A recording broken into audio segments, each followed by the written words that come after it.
Assalamualaikum warahmatullahi wabarakatuh. Selamat siang yang terhormat Ibu dosen Indra dan yang terhormat Bapak dosen Asep. Kami di sini akan membahas tentang korupsi. Sebelum itu kami akan memperkenalkan diri masing-masing. Perkenalkan, nama saya Fariskia Ditama Kasnuri sebagai Ketua Kelompok 1. Perkenalkan, nama saya Dewi Sofi Salsabila sebagai Wakil Ketua. Perkenalkan, saya Gino Tami sebagai anggota. Perkenalkan, saya Risma Rianti sebagai anggota.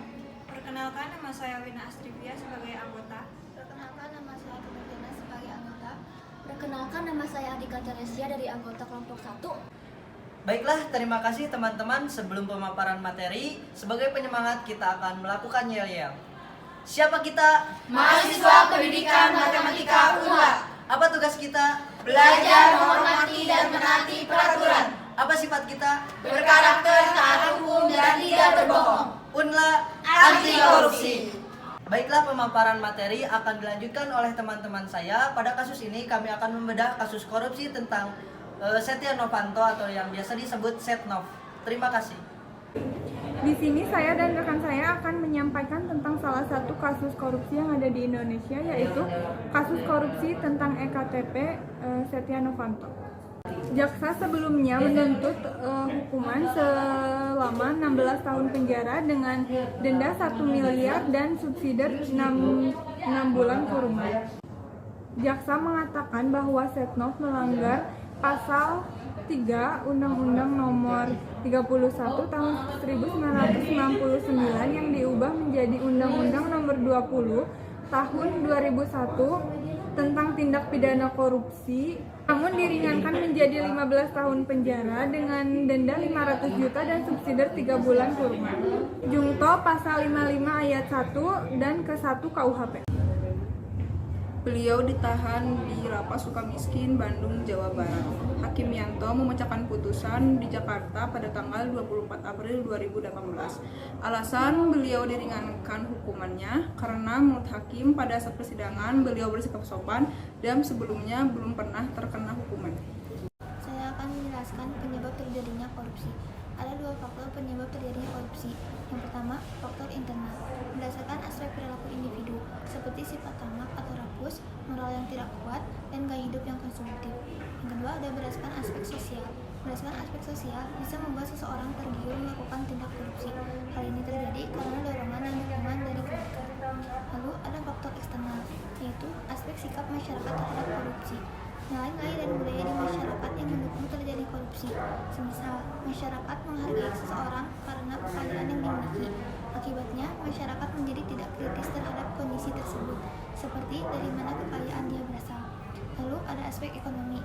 Pendapatan yang dinilai tidak mencukupi bisa menjadi penyebab terjadinya korupsi dilakukan seseorang. Terakhir, aspek politis.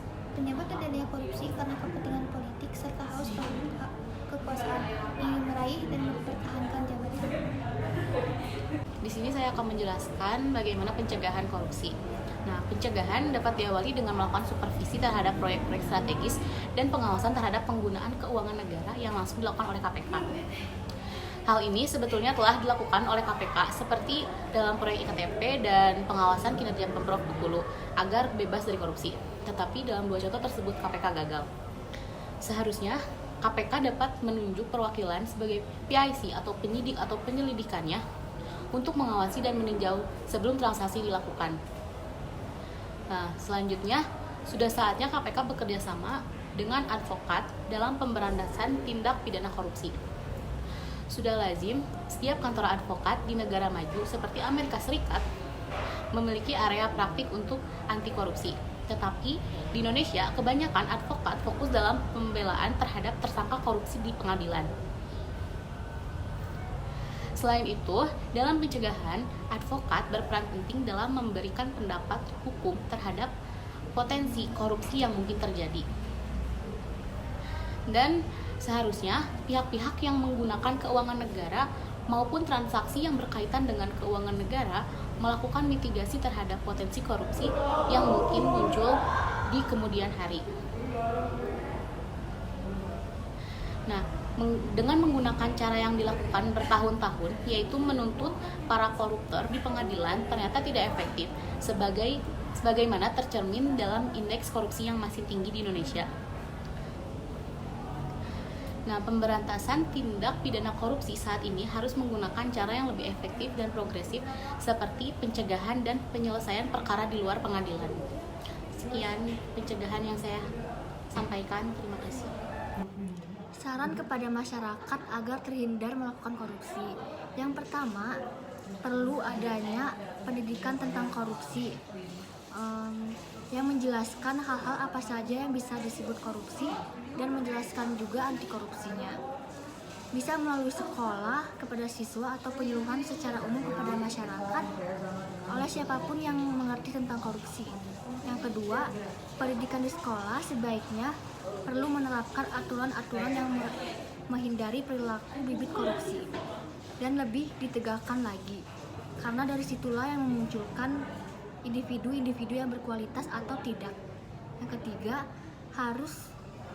sebaiknya pejabat harus diberikan kehidupan yang sesederhana mungkin agar tidak menimbulkan keserakahan. Yang keempat, pemerintah harus mengenal kebutuhan setiap pekerja agar tahu anggaran atau pengeluaran yang dikeluarkan. Yang kelima, yaitu membatasi kekuasaan pejabat agar tidak sewenang-wenang dan yang dapat merugikan semua orang. Yang keenam, ditingkatkan pengawasan kepada setiap pekerja atau pejabat dan saling mengawasi. Yang ketujuh, dalam berorganisasi harus ada keterbukaan, komunikasi agar terhindar dari kasus korupsi. Sekian pemaparan dari kelompok kami. Mohon maaf bila ada kesalahan. Unla Anti korupsi.